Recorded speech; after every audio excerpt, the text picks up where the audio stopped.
Labour ఏరియాలో ఉంటుంటారు. ఈ ఇన్స్టిట్యూట్లకు సంబంధించినటువంటి ఇలాంటి పనులు చేసే బ్యాచ్ ఎవరైతే ఉంటారో వీళ్ళందరితో టచ్లో ఉంటారు.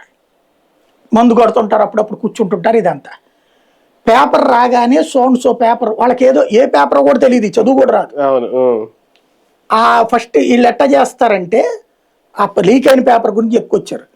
మామూలుగా మనకి ప్రింట్ వేసేటప్పుడు ఒక్కోసారి ఎక్స్ట్రా ప్రింట్ అయితే అట్లా తీసి పక్కన పడేస్తాం కదా, అలాగ రఫ్గా పడేసి చెత్త కుండీలో వేసిన దాన్ని వీళ్ళు తీసుకొచ్చిస్తారు. వీళ్ళే చెత్త కుండీలో పడేటట్టు చేస్తారు. అది పడేసి వీళ్ళు తీసుకొచ్చి వీళ్ళకి ఇస్తారు. అది ఏ రాష్ట్రం అయితే వీళ్ళు ఆ రాష్ట్రం వాళ్ళతో బేరమాడతారు అక్కడ బ్రోకర్లు. ఇది ఎవడో పక్కాగా ఆర్గనైజ్ చేసేది కాదు, ఇట్లాగ ఒక క్యాజువల్గా జరిగేది. ఇప్పుడు నిన్నదైనా అట్టగా జరిగేది.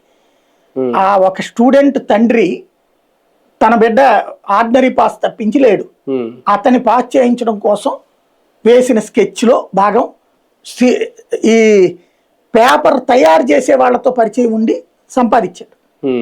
అతని నుంచి ఇన్స్టిట్యూట్కి వెళ్ళింది. ఏది మా అబ్బాయికి అర్జెంటుగా ఈ క్వశ్చన్ల గురించి నేర్పండి అన్నాడు. ఆ నేర్పిన మాస్టరు ఇంకో 10 మంది దగ్గరికి పోయాడు. ఇంకోటి ఈ పేపర్ సెట్ చేసేవాడు ఎవడైతే ఉన్నాడో వాడు 50 ఇన్స్టిట్యూట్లో చెప్తున్నాడు. వాళ్ళందరూ ఎందుకు ఇస్తున్నారు వీడికి జీతం?